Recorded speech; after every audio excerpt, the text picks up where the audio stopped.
Hello बच्चों, good evening. तो आप लोग कैसे हैं? आप लोग मस्त हैं, स्वस्थ हैं और एग्ज़ाम की तैयारी करने में व्यस्त हैं। ठीक।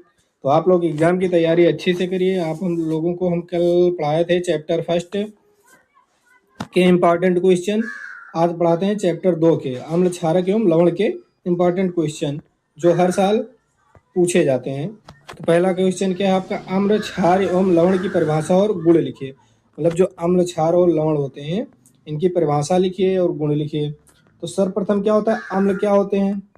जो पदार्थ जल में घुलकर H+ आयन देते हैं अम्ल कहलाते हैं। जो पदार्थ जल में घुलकर OH नेगेटिव आयन देते हैं क्या कहलाते हैं? क्षारक कहलाते हैं। फिर ये स्वाद में जो अम्ल होते हैं वो स्वाद में क्या होते हैं? खट्टे होते हैं। क्षारक स्वाद में कड़वे होते हैं। फिर अम्ल नीले लिटमस को लाल कर देते हैं। क्षारक क्या होते हैं? लाल लिटमस को नीला कर देते हैं। लवण क्या होता है? ये अम्ल और धातु की परस्पर अभिक्रिया के फलस्वरूप जो यौगिक बनता है उसे लवण कहते हैं।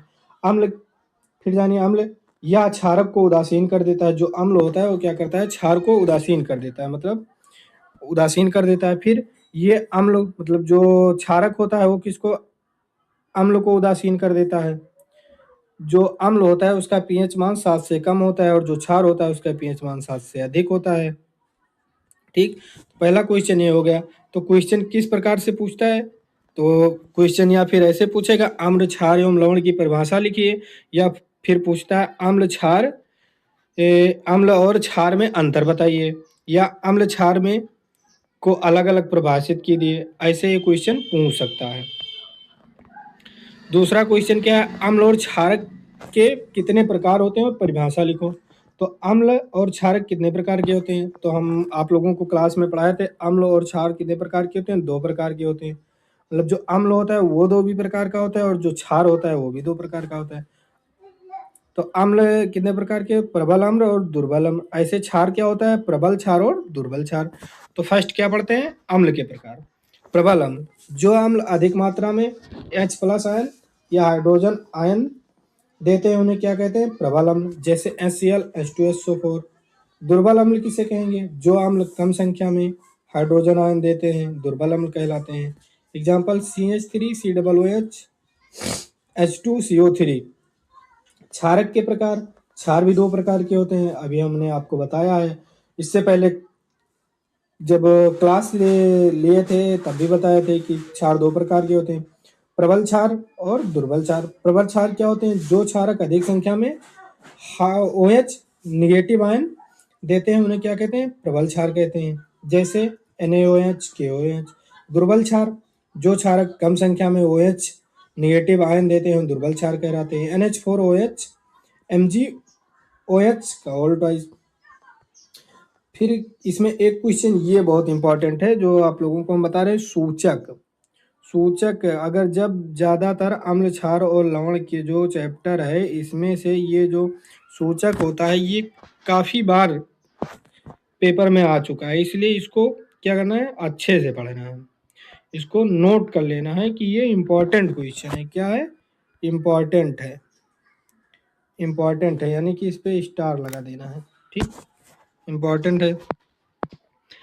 तो सूचक क्या है? सूचक एक ऐसा पदार्थ होता है जिसका उपयोग किसी विलयन में क्या होता है? सूचक जो होता है एक ऐसा पदार्थ होता है जिसका उपयोग किसी विलयन में विलेय अम्ल या क्षार का पता लगाने में किया जाता है। ये कितने प्रकार के होते हैं? ये मुख्यतः 2 प्रकार के हो तो वैसे 3 प्रकार के होते हैं। तो क्या है? ये मुख्यतः 2 प्रकार के होते हैं, वैसे 3 प्रकार के। 2 प्रकार के कौन कौन होते हैं? प्राकृतिक, जिन्हें प्राकृतिक रूप से पदार्थ प्राप्त किया जाता है उन्हें क्या कहते हैं? प्राकृतिक सूचक, जैसे लिटमस और हल्दी। कृत्रिम सूचक, जिन्हें हम कृत्रिम रूप से तैयार करते हैं, जैसे मेथिल ऑरेंज, फिनोल्फिथिलीन। ये सब क्या है? सूचक और सूचक के प्रकार हैं। सूचक मुख्यतः तो 2 प्रकार के होते हैं, वैसे 3। तीसरा कौन सा प्रकार होता है? विकृत गंधिका। तो हमने आपको क्लास में बता ही दिया था विकृत गंधिका किसे कहते हैं। जब किसी जो पदार्थ होते हैं वो क्या करें? अपना जो दुर्गंध हो उसे बदल दें तो क्या कहेंगे? विकृत गंधिका कहेंगे। विकृत गंधिका में क्या होता है? प्याज का उपयोग किया जाता है, लौंग का उपयोग किया जाता है। ये क्या है? आपके सूचक हैं। फिर चौथा क्वेश्चन ये भी इम्पोर्टेंट क्वेश्चन है। क्या? ये भी इम्पोर्टेंट क्वेश्चन है आपका। सबसे सबसे मोस्ट इम्पॉर्टेंट क्वेश्चन ये है जो हर साल पूछा जाता है।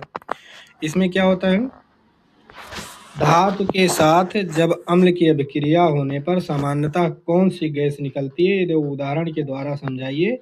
इस गैस की उपस्थिति की जांच आप कैसे करेंगे। ये 2022 में पूछा भी गया था। तो उत्तर इसका क्या है, धातु के साथ अम्ल की अभिक्रिया होने पर सामान्यतः क्या निकलती है, हाइड्रोजन गैस बनाती है। जैसे एक परिक नली में लगभग 5 ml टन H2SO4 लीजिए एवं इसमें दानेदार जिंक के टुकड़े डालिए। उत्सर्जित गैस को साबुन के विलयन से प्रभावित कीजिए। साबुन के विलयन में बुलबुले बनते हैं, इन बुलबुलों में हाइड्रोजन गैस व्याप्त होती है। तो इसमें समीकरण के माध्यम से क्या जानते हैं, H2SO4 लिए, इसकी क्रिया किससे कराए, जिंक के। जैसे यहाँ पे लिखा है लगभग 5 ml टन H2SO4 की क्रिया किससे कराएंगे, जिंक के टुकड़े से, यानी कि जिंक का टुकड़ा उसमें डालेंगे वो उससे क्रिया करेगी। तो क्या बनेगा, ZnSO4 और H2 गैस, यानी कि हाइड्रोजन गैस निकलेगी। इसकी जांच के लिए क्या करते हैं, इसकी जांच के लिए हम ये करते हैं, इसमें जैसे पूछा गया है इसकी उपस्थिति की जांच कैसे आप कैसे करेंगे। तो इसकी जांच के लिए इस गैस की जो प्रश्नली होती है उसको जलती हुई मोमबत्ती के पास से गुजारते हैं। जो गैस होती है इसको क्या करते हैं, जलती हुई मोमबत्ती के पास से गुजारते हैं। तो वहाँ पे कौन सी आवाज़ आती है, फट फट की आवाज़ सुनाई देती है। इससे क्या होगा, अगर जब फट फट की आवाज़ सुनाई दी समझ जाइए कि इसमें हाइड्रोजन गैस क्या है, हाइड्रोजन गैस इसमें पाई गई है। फिर ये क्वेश्चन भी बहुत ज़्यादा पूछा जाता है, उदासीनीकरण अभिक्रिया क्या है, इसके उदाहरण। अभी जो ऊपर वाला क्वेश्चन है चौथा, ये आपको मोस्ट इम्पॉर्टेंट क्वेश्चन है, इसको अधिक से अधिक तैयार ही करना है। उदासीनीकरण अभिक्रिया, उदासीनीकरण अभिक्रिया किसे कहते हैं, जब अम्ल एवं क्षारक की अभिक्रिया के परिमाण स्वरूप लवण तथा जल प्राप्त होते हैं, उदासीनीकरण अभिक्रिया कहते हैं। जैसे NaOH, क्या हुआ, NaOH की क्रिया किससे कराएंगे, HCl, तो क्या बनेगा, NaCl। NaCl क्या है, एक लवण है, और H2O क्या है, एक जल है। तो जब अम्ल और क्षारक की अभिक्रिया के परिणाम स्वरूप क्या बनते हैं, लवण और जल बनते हैं, यानी कि लवण और जल बने तो उसे क्या कहेंगे, उदासीनी अभिक्रिया कहेंगे। फिर जब ये भी क्वेश्चन इंपॉर्टेंट है, कहते question number 6, plaster of Paris. जो प्लास्टर ऑफ पेरिस होती है, जल के साथ जब अभिक्रिया कराते हैं तो क्या बना, क्या होता है। तो इसकी जब प्लास्टर ऑफ पेरिस की जब जल के साथ अभिक्रिया कराएंगे तो क्या होगा, CaSO4 into half H2O plus 1 सही 1/2 H2O। इसकी जब अभिक्रिया कराएंगे तो क्या होगा, CaSO4 इंटू 2H2O बनेगा। क्वेश्चन नंबर 6 हो गया। क्वेश्चन नंबर 7 क्या है, विरंजक चूर्ण। मतलब जो इसमें कोई ये सब शॉर्ट क्वेश्चन या लॉन्ग क्वेश्चन में पूछा जाता है कि इसकी परिभाषा लिखिए और इसके प्रकार लिखिए, निर्माण की विधि लिखिए, उपयोग लिखिए, ये सब क्वेश्चन ज़्यादा पूछा जाता है। ये क्वेश्चन अभी अगले साल आया था, 2025 में क्वेश्चन आया था। तो क्या करना है, ये क्वेश्चन हो सकता है कि ना आए बट तैयार कीजिएगा, क्योंकि ये 2025 में पूछा गया था और बार बार ये क्वेश्चन पूछा जाता है। तो क्या होता है विरंजक चूर्ण, इसका सूत्र क्या होता है, CaOCl2। निर्माण क्या करेंगे, इससे कैल्शियम और हाइड्रोक्स से कैल्शियम OH, मतलब CaOH का whole twice plus Cl chlorine के साथ क्रिया कराएंगे तो क्या होगा, CaOCl2 प्लस H2O। इसका उपयोग क्या होता है, इसका उपयोग वस्त्र उद्योग में, कागज की फैक्ट्री में, रासायनिक उद्योग में, जल को जीवाणु रहित बनाने में। विरंजक चूर्ण ज़्यादातर क्या होता है, जो विरंजक चूर्ण होता है इसको ज़्यादातर क्या करते हैं, कुएं में डालते हैं, ताकि वो जल में क्या हो, जो जीवाणु हो वो मर जाए। पहले क्या किया जाता था, पहले इसको कुएं में ही डाला जाता था। जो विरंजक चूर्ण होता है इसका उपयोग ज़्यादातर पानी को साफ करने में किया जाता है। अभी भी RO जो वाटर होता है उसमें जब शुद्धिकरण उसका किया जाता है तो उसमें विरंजक चूर्ण मिलाया जाता है। धोने का सोडा या धावन सोडा, धोने का सोडा का दूसरा नाम धावन सोडा। रासायनिक सूत्र इसका क्या है, Na2CO3 इंटू H2 10H2O। इसको निर्माण कैसे कहेंगे, Na2 प्लस CO3 का Na2CO3 की क्रिया किससे कराएंगे, 10H2O जल के साथ, तो क्या बनेगा Na2CO3 इंटू 10H2O। उपयोग, इसका उपयोग किस में करेंगे, बोरेक्स बनाने में, घरों की साफ सफाई में, कांच साबुन कागज उद्योग में, दावन सोडा का एक मुख्य उपयोग आप लोग जानते भी हैं, जो हमेशा पहनते हैं कपड़ा, उसकी धुलाई करने में भी इसका उपयोग किया जाता है दावन सोडा का। फिर ये है आपका नवा क्वेश्चन। नवा क्वेश्चन भी आपका इम्पोर्टेंट क्वेश्चन है, क्योंकि पीएच की परिभाषा ये अभी अगले साल पूछा गया था 2023 में। 2023 में ये पूछा गया था, और हो सकता है कि ये पूछा भी जाए, क्योंकि ये बहुत इंपॉर्टेंट क्वेश्चन है। तो पीएच की परिभाषा, पीएच क्या होता है, क्या हुआ पीएच की परिभाषा। तो पीएच अम्लों एवं क्षारकीय के जलीय विलयन में हाइड्रोजन आयनों की सांद्रता मापने की इकाई है। पीएच क्या होता है, पीएच के द्वारा हम अम्ल और क्षार के जलीय विलयन में हाइड्रोजन आयन की सांद्रता मापते हैं। किसी विलयन का पीएच मान उसके उपस्थित हाइड्रोजन आयन की सांद्रता के व्युत्क्रम का लघु गुणक होता है। लघु गुणक मतलब पीएच बराबर क्या होगा, minus log into H plus क्या होगा, ये जो होता है पीएच, पीएच क्या होता है, अम्ल और क्षार के जलीय विलयन में हाइड्रोजन आयन की सांद्रता मापने की इकाई होती है। इसमें क्या होता है, हाइड्रोजन आयन की सांद्रता के व्युत्क्रम का लघु गुणक होता है। ये हो गया आपका क्वेश्चन नंबर 9। क्वेश्चन 10 क्या है आपका, बेकिंग सोडा। बेकिंग सोडा मतलब खाने वाला सोडा। बेकिंग सोडा का दूसरा नाम खाने का सोडा। रासायनिक सूत्र NaHCO3। निर्माण विधि क्या करेंगे, सोडियम क्लोराइड, जल, कार्बन डाइऑक्साइड, अमोनिया का जब अभिक्रिया कराएंगे तो ये क्या होगा, NH4Cl और NaHCO3 बनाएगा। ये क्वेश्चन भी इम्पोर्टेंट है, ये भी पूछा जाता है, ये भी पूछा जाता है। ठीक, अब क्या जानते हो उपयोग, इसका उपयोग क्या होता है, बेकिंग पाउडर बनाने में, स्वादिष्ट भोजन बनाने में, एंटासिड के रूप में। और आपका क्वेश्चन नंबर 11, ये तो मोस्ट इम्पॉर्टेंट क्वेश्चन है बेटा।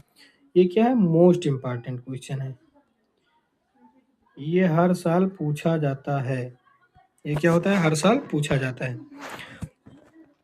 तो ये इसका सूत्र क्या होता है, CaSO4 इंटू हाफ H2O, इसका रासायनिक सूत्र होता है। इसका उपयोग क्या होता है, खिलौना बनाने में, हड्डी जोड़ने में, सतह को चिकनी बनाने में, सजावट का सामान बनाने में।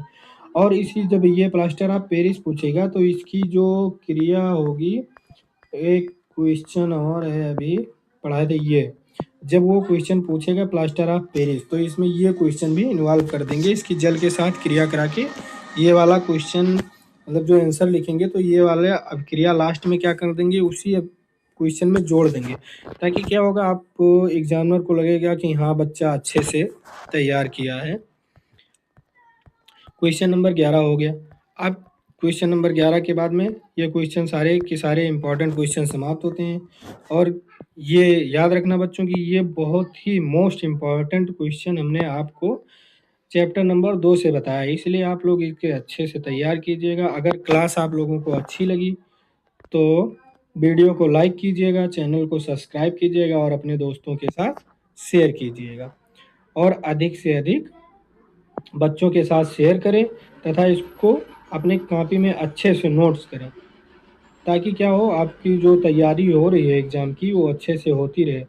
बट जो मोस्ट इम्पॉर्टेंट क्वेश्चन हमने बताया है उसको आप देख के और अच्छे से तैयार कर लीजिएगा, क्योंकि जो मोस्ट इम्पॉर्टेंट है वो इम्पॉर्टेंट है।